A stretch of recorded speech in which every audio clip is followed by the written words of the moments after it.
Good morning, everyone. I feel like the most dubious of the Europeans on board here, especially a UK citizen with a thick American accent. So I'm glad that you've been open to the diversity on more levels than one. Today, I'm honored to have the opportunity to speak to you about a topic that I have been passionate about for a really long time, namely independent cultural spaces that over the last few decades have been initiated and established by citizens in abandoned industrial spaces all across Europe. I have chosen Trans-Europe Halls as the focus of my presentation because it is one of the most active cultural networks in Europe, providing a stimulating platform for exchange, support, and cooperation between its members.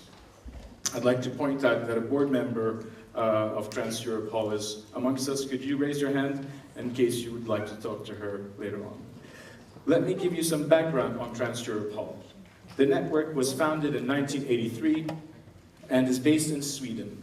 Today it has 52 members and 19 associate organizations located in 29 European countries. The network connects multidisciplinary and socially engaged centers all across Europe, contributing diversity and alternatives to the established cultural landscape.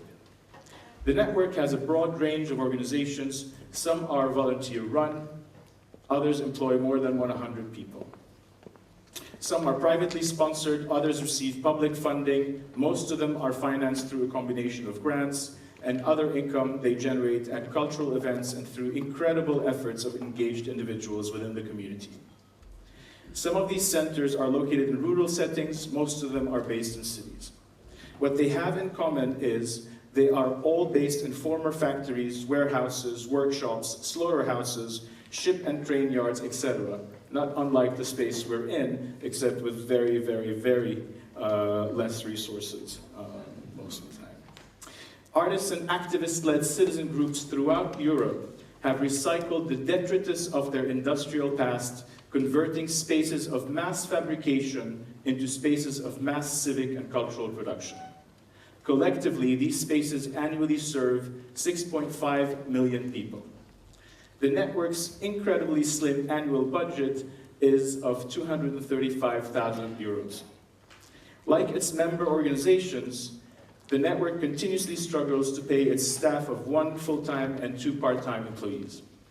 The key role of the network is to organize biannual meetings for its members that create opportunities for capacity building, joint learning, and future planning. They also exchange programs for staff and volunteers that ensure knowledge transfer, continuity, cross-cultural and national partnerships, and leadership development. The network also engages in advocacy actions with policymakers and public officials on local and pan-European levels. Although the movement is still identified with the squatter movement of the 1970s, it is in fact today flourishing with maturity, professionalism, enthusiasm, and activism. While many local officials are perfectly aware of the value of these initiatives and acknowledge their work, to a certain extent, the movement in general continues to be viewed with suspicion and in some cases even hostility. The spaces I am referring to reflect the true desire of communities to determine what type of cultural production and expression is relevant to them. Furthermore, these spaces extend their cultural mission far beyond the modernist paradigm that defines culture in terms of heritage and classical European fine arts. We're talking about laboratories, spaces of experimentation, places where individuals get involved in the process of making art and practicing citizenry at the same time. Their understanding of culture is broad, inclusive, and deeply rooted in participatory processes. These spaces host an incredible variety of functional structures like studios, performance and exhibition spaces, museums, art, design, architecture, and professional training schools and workshops, dance, theater, and film companies, news agencies, circuses, sports clubs, health clinics, environmental and permacultural labs, organic farms, bakeries and restaurants, bars, alternative schools, daycare centers, and youth hostels, to name just a few.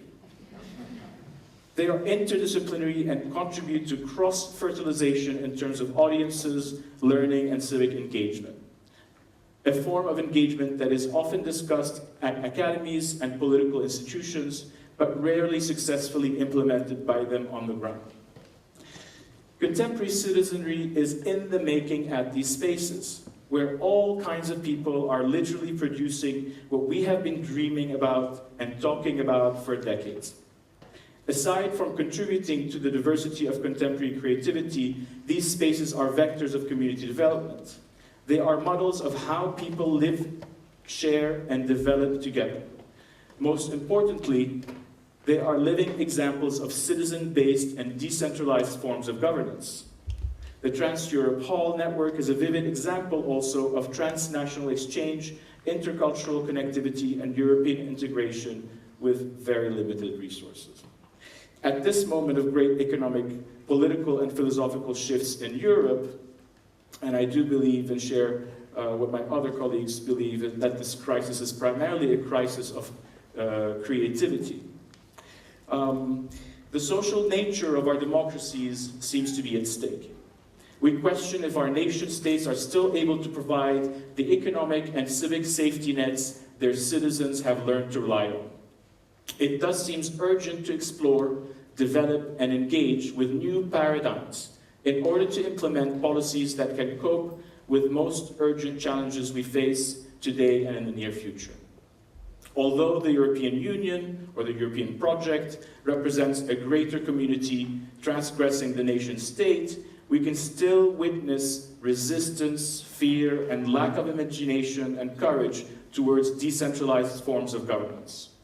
On the other hand, countless citizens everywhere in Europe have been involved in local movements.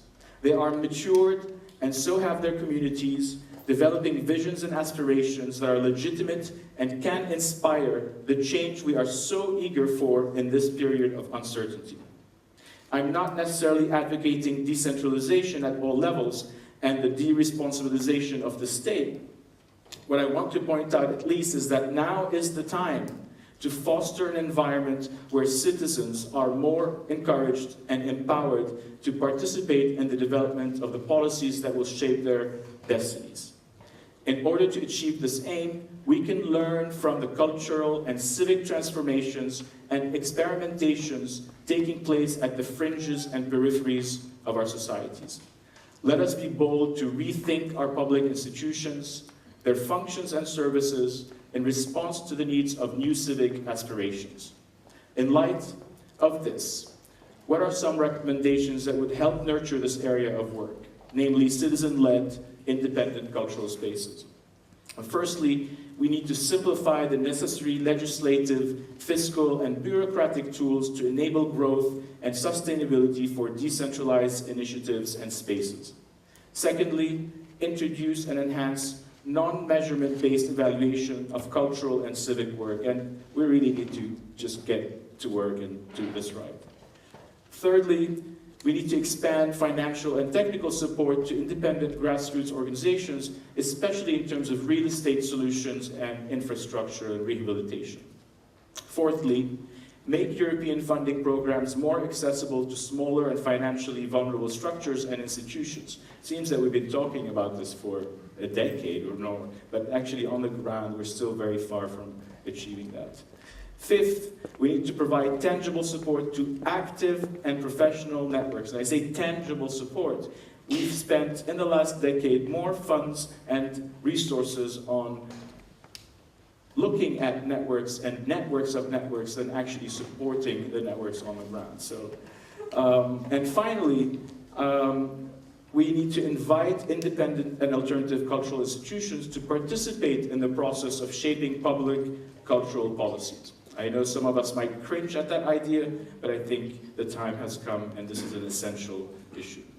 Independent cultural centers all across Europe with strong roots in their communities are thriving with artistic, civic, political, and social innovation.